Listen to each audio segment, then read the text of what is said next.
Hello my dear friends, today's video is about gerunds and infinitives. Gerunds அப்படிங்கிறது ஆக்சுவலாக இந்த gerunds அப்படிங்கிறது ing வேர்ட்ஸில் வரும், verb வந்து ing ஓட வரும், and also it is used as noun or subject in the beginning of the sentence and as well as a complement in the end of the sentence or object in the end of the sentence. This is what the main usage of the gerunds. யூஸ்வலாக இது வேர்போடு வரும்போது ஐஎன்ஜியில் வரும்போது இது வேர்புன்னு சொல்லுவோம். ஆனால் இதை நம்ம beginning of the சென்டென்ஸில் யூஸ் பண்ணோம் அப்படின்னா இது சப்ஜெக்ட்னே சொல்லி நம்ம யூஸ் பண்ணுவோம். சப்ஜெக்டாகவே யூஸ் பண்ணுவோம், இட்ஸ் நாட் சொல்லி சப்ஜெக்டாகவே யூஸ் பண்ணுவோம். For example, walking is a good exercise. இந்த சென்டென்ஸில் வாக்கிங் அப்படிங்கிறது ஜெரண்டாக யூஸ் ஆகுது. அட் த சேம் டைம் நீங்கள் வாக்கிங்கிறது subject as well as noun. I am walking now அப்படின்னா அது அங்கே வேர்பாக யூஸ் ஆகுது. At the same time it is walking is a good exercise அப்படிங்கிறது இங்கே இது ஜெரண்டாக யூஸ் ஆகுது. சரியா?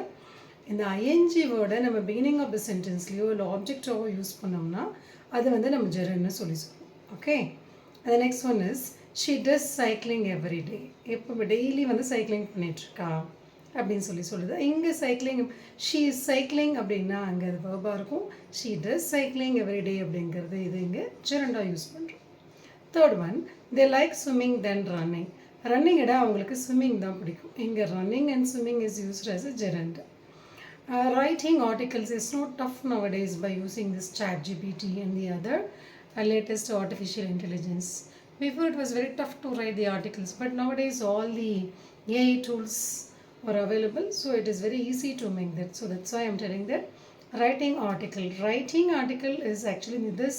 Writing is used as a gerund here. Writing article is not tough nowadays by using the AI tools.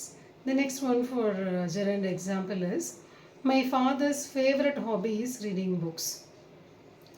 Reading books actually is reading.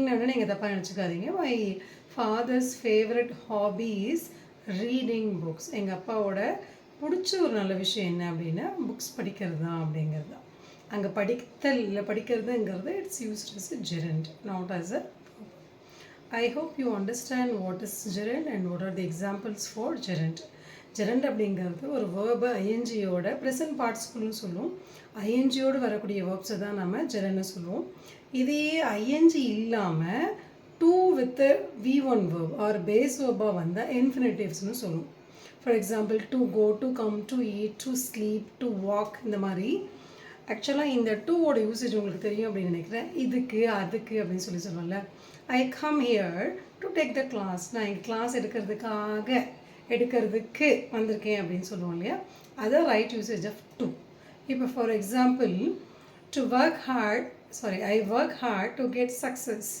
நான் success வாங்கணுங்கிறதுக்கு நான் ரொம்ப hard work பண்ணுறேன். I work hard to get success பெறணுங்கிறதுக்கு நான் ரொம்ப hard work பண்ணுறேன்.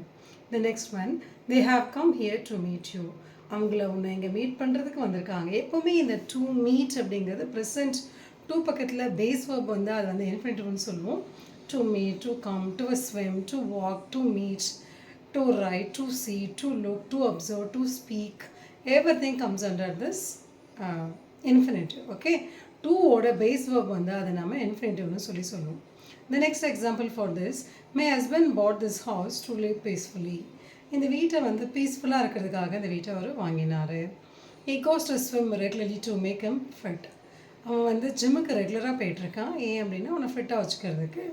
The next example is Sheila wants to fly the kite very high. அந்த பட்டத்தை வந்து ரொம்ப ஹைட்டாக பறக்க விடணும் அப்படின்னு விருப்பப்படுறா அப்படின்னு சொல்கிறது தான். ஸோ ஜெரண்ட் அப்படிங்கிறது ஐஎன்ஜி வேர்டாக வர்றது ஜெரண்ட்.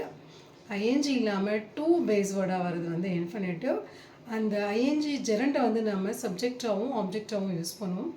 இங்கே இன்ஃபினிட்டிவ் அப்படிங்கிறது இதுக்காக நான் ஸ்விம் பண்ணுறதுக்கு, சாப்பிட்றதுக்கு, தூங்குறதுக்கு, எக்ஸாம் எழுதுறதுக்கு, இதுக்கெல்லாம் இந்த இதுக்கு அதுக்குன்னு சொல்லி வரும்போது இந்த டூவை யூஸ் பண்ணுறது தான் நம்ம இன்ஃபினிட்டிவ்னு சொல்லுவோம். If you have any doubt in this video,